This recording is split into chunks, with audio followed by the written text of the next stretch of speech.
Hello everyone, welcome back to our channel. Sometimes people might want to hide their apps from their home screen so no one but them can find it even if they have your phone on their hand for a while. In this video, we're going to show you how to hide apps on your Samsung Galaxy A14 5G, but it'll work on any Samsung A series phone.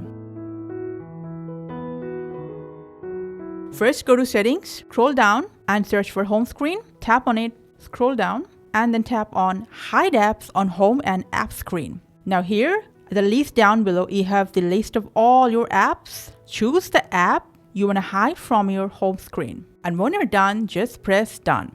Go back to your settings page and search for Notification. Tap on App Notification. Now toggle off all the notification from those apps you've just hidden.